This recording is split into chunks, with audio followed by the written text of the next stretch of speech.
ಮತ್ತೊಬ್ಬ ಬಿಜೆಪಿ ನಾಯಕ ಬಂಡಾಯ ಎದ್ದಿದ್ದಾರೆ. ಶ್ರೀರಾಮುಲು ವಿರುದ್ಧ ತಿಪ್ಪೇಸ್ವಾಮಿ ಬಂಡಾಯ ಎದ್ದಿದ್ದಾರೆ. ಚಿತ್ರದುರ್ಗದ ತಿಪ್ಪೇಸ್ವಾಮಿ ಬಂಡಾಯ ಎದ್ದಿದ್ದಾರೆ. ಶ್ರೀರಾಮುಲು ಅವರು ನಿಜವಾದ ಎಸ್.ಟಿ. ಅಲ್ಲ, ನಾವೇ ನಿಜವಾದ ಎಸ್.ಟಿ. ಅಂತ, ನಾವೇ ನಿಜವಾಗ್ಲೂ ಬುಡಕಟ್ಟು ಜನ ಅಂತ ಚಿತ್ರದುರ್ಗದಲ್ಲಿ ಮಾಜಿ ಶಾಸಕ ಎಸ್ ತಿಪ್ಪೇಸ್ವಾಮಿ ಹೇಳಿಕೆ ಕೊಟ್ಟಿದ್ದಾರೆ. ಅಷ್ಟೇ ಅಲ್ಲ, ಬಳ್ಳಾರಿ ಕ್ಷೇತ್ರದಿಂದ ಪಕ್ಷೇತರ ಅಭ್ಯರ್ಥಿಯಾಗಿ ಸ್ಪರ್ಧೆ ಮಾಡ್ತೀನಿ ಅನ್ನುವಂಥದ್ದನ್ನು ಸ್ಪರ್ಧೆಗೆ ನಿರ್ಧಾರ ಮಾಡಿದ್ದಾರೆ ಅಂತ ಹೇಳಲಾಗಿದೆ. ಮತ್ತೆ ಶ್ರೀರಾಮುಲು ವಿರುದ್ಧ ಮಾಜಿ ಶಾಸಕ ತಿಪ್ಪೇಸ್ವಾಮಿ ತೊಡೆ ತಟ್ಟಿದ್ದಾರೆ. ಬಳ್ಳಾರಿ ಎಸ್.ಟಿ. ರಿಸರ್ವೇಷನ್ ಆಗಿರೋದ್ರಿಂದ ನಾನು ಕೇಳಿದ್ದೆ, ಯಡಿಯೂರಪ್ಪನ ಮತ್ತು ರಾಜ್ಯಾಧ್ಯಕ್ಷರನ್ನ ಮತ್ತು BJP ಯಾರು ಇದ್ದಾರೆ ಅವ್ರನ್ನೆಲ್ಲ ಕೇಳಿದ್ದೆ. ಆಯ್ತಪ್ಪ, ಮಾತುಕತೆ ಮಾಡೋಣ ಅಂತಕ್ಕಂಥ ಮಾತನ್ನೇ ಹೇಳಿದರು.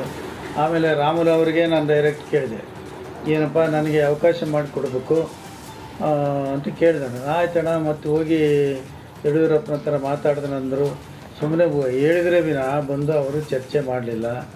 ಆದ್ದರಿಂದ ನಾನು ಬಳ್ಳಾರಿ ಜಿಲ್ಲೆಯಲ್ಲಿ ಕೂಡ್ಲಿಗಿ ಇರ್ಬೋದು, ಸೊಂಡೂರು ಇರ್ಬೋದು, ಕಮಲಾಪುರ ಇರ್ಬೋದು, ಹೊಸಪೇಟೆ ಇರ್ಬೋದು, ಹಗರಿಬೊಮ್ಮನಹಳ್ಳಿ ಇರ್ಬೋದು, ಬಳ್ಳಾರಿ ಇರ್ಬೋದು, ಎಲ್ಲ ಕಡೆಯೂ ನಮ್ಮ ಸ್ನೇಹಿತರಿದ್ದಾರೆ, ನನ್ನ ಬಂಧು ಬಳಗ ಇದ್ದಾರೆ. ಅದರಲ್ಲಿ ನಾವು ಟ್ರೈಬಲ್ಸ್ ಮ್ಯಾಸ್ ನಾಯಕರು, ಟ್ರೈಬಲ್ಸಿಂದ ನಮ್ಮ ಮ್ಯಾಸ್ ನಾಯಕರಿಂದನೇ ಎಸ್.ಟಿ. ಬಂದಿರೋದು. ನಮಗೇನೆ ಅವಕಾಶ ಕೊಡೋದಿಲ್ಲ ಅಂದರೆ ಈ ಜಿಲ್ಲೆಗೂ, ಚಿತ್ರದುರ್ಗ ಜಿಲ್ಲೆಗೂ ಇಲ್ಲ.